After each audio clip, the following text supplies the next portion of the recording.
Merci à nouveau d'être là. Je suis heureux de pouvoir contribuer, comme vous le savez.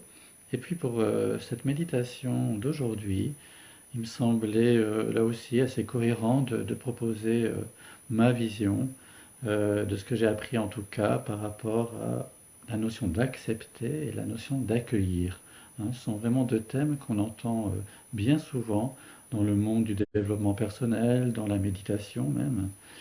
Et des fois, peut-être, il y a des confusions, il y a des pièges aussi pour moi.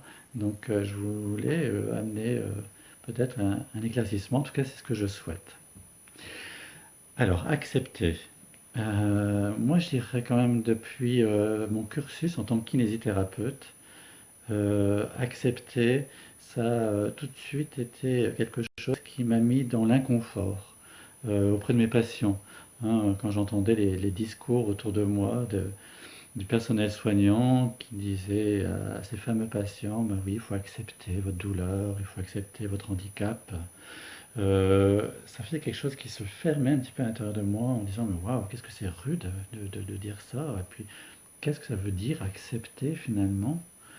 Euh, et jusqu'à il y a 3 semaines, je dirais, c'est toujours d'actualité auprès de mes patients, et là, auprès d'une jeune fille de 18 ans, avec qui j'ai eu à nouveau cette conversation où elle était en larmes, où elle m'évoquait vraiment cette difficulté d'accepter son handicap.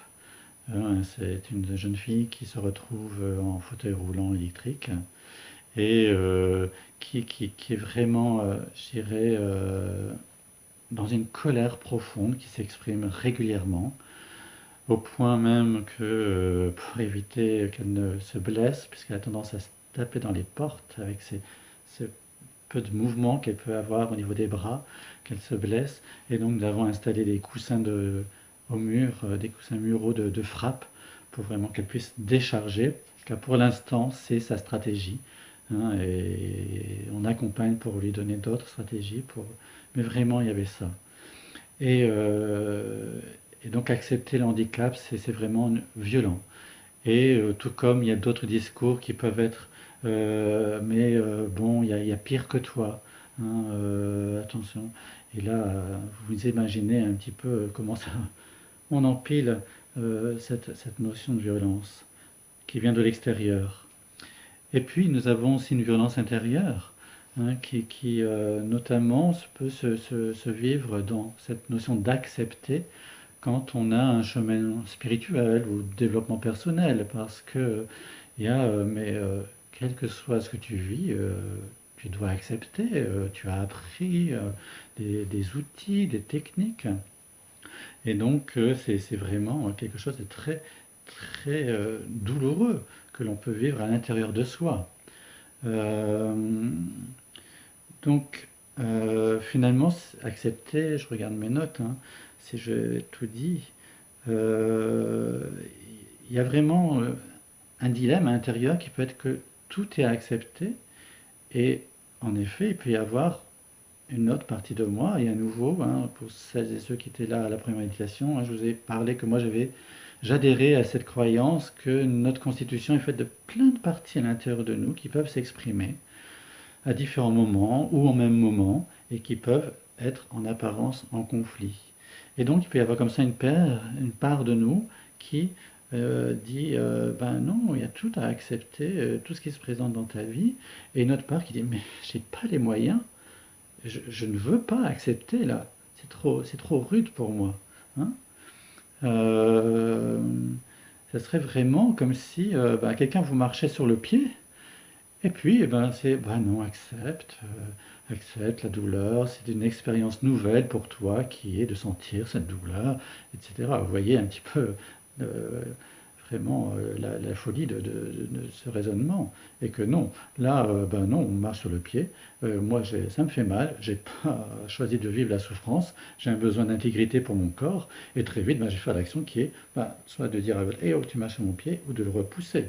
Donc c'est quelque chose qui se met en place spontanément. C'est pas si évident pour d'autres situations, et puis peut-être là, dans ce qui nous arrive au niveau de cette pandémie. Alors il y a l'autre versant qui est accueillir. Et accueillir, et il peut y avoir ce piège aussi là, de l'accueil inconditionnel, hein. Je pense que c'est quelque chose que vous entendez assez régulièrement, dans cet accueil inconditionnel de tout. Mais qu'est-ce que ça veut dire dans l'accueil inconditionnel? Est-ce que ça veut dire j'accueille la pandémie, j'accueille les conséquences, à savoir le confinement? Et pour moi non, parce que ça ne va pas amener de la détente. Est-ce que l'être humain cherche à vivre, selon moi, à tout prix, c'est de la détente, des instants vraiment de ouf, je peux me poser là et être des plus sereins. Alors accueillir, c'est justement accueillir ces différentes parts en moi face à, par exemple, donc la pandémie. Qu'est-ce que j'ai là qui se manifeste en moi? Qu'est-ce qui me traverse? Qu'est-ce qui est vivant en moi quand je suis face à cette notion de pandémie, quand j'en suis face à cette notion de confinement? Je peux avoir une part de moi, à nouveau, qui a peur, parce que là, son besoin de sécurité, il n'est pas rempli. Donc on voit bien qu'il y a une émotion de peur, et on voit bien qu'il y a un besoin en lien, hein, qui s'est exprimé et qui n'est pas nourri, ce besoin de sécurité, ce besoin peut-être de constance aussi, hein, de dire, bon, je vivais dans une certaine cohérence dans ma vie, où ça roulait à peu près. Bon, certes, je n'étais pas en accord avec tout, mais là, d'un seul coup, waouh, ça explose, et j'ai plus de référentiel. Je ne sais pas où je vais, je ne sais pas ce que ça va être après, et ça aussi, ça vient générer, entretenir ma peur. Il peut y avoir une autre part, qui est la part qui est triste, qui est tristesse, de ne plus être en contact avec les siens, avec ses parents, avec ses enfants, avec ses amis, de ne plus avoir ce contact, et donc d'avoir un besoin de partage en réel qui là ne s'exprime plus, un besoin de connexion qui ne s'exprime plus.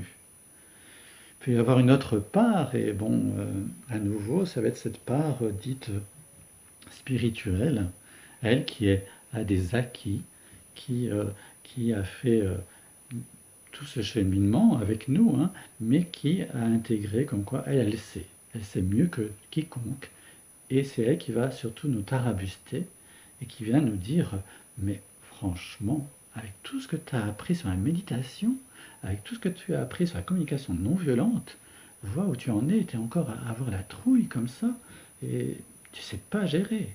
Et vous entendez cette part aussi qui, sous ces allures d'empathie, de bienveillance, est finalement celle qui va taper le plus à l'intérieur de nous et qui va nous mettre dans une situation quand même des plus violentes. Donc tout ça, ce sont des petites parts à accueillir. À accueillir, donc c'est reconnaître l'émotion que ça a fait, et puis la notion de besoin. Alors c'est peut-être des choses qui sont un peu nouvelles pour vous, ou en tout cas en termes de vocabulaire. Et je mettrai des liens, une fois que cette vidéo sera enregistrée, vers une liste, hein, d'émotions, une liste de besoins, pour que vous ayez comme ça un support et vous aider euh, euh, pour mettre des mots en fait sur soit vos ressentis, et puis surtout en lien avec ces ressentis, les besoins que vous vivez.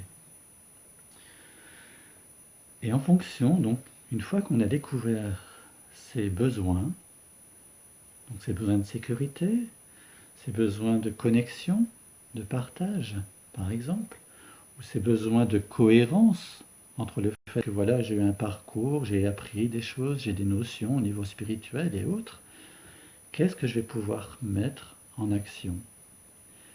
J'aime bien, hein, c'est le PPPP, c'est-à-dire quel est le plus petit pas possible que je vais faire pour vivre mes rêves, vivre mes aspirations, pour nourrir ces besoins de sécurité, ces besoins de connexion ou ces besoins de cohérence entre ce que j'ai appris et ce que je vais mettre en pratique. Donc voilà ce que j'avais à vous dire. J'espère que ça amène un petit peu plus de clarté. Moi, je sais que c'est, à nouveau, ça apporte pour moi cette notion libératrice de savoir que je peux être acteur en fonction de ce qui m'appartient. Et pour cela se passe où? Cela se passe dans un endroit que nous cultivons au cours de la méditation notamment. Donc cet espace à l'intérieur de nous, suffisamment grand pour pouvoir accueillir tout cela. Donc, accueillir, ce n'est pas accueillir le stimulus, ce qui vient nous heurter. Je n'accueille pas le pied de l'autre qui écrase mon pied. Je n'accueille pas la pandémie, le coronavirus. J'accueille ce que cela me fait. J'accueille ce qu'il y a à l'intérieur de moi. Et de cela, je vais pouvoir reprendre un petit peu le contrôle, et en tout cas là, le pouvoir de me mettre en action par rapport à cela.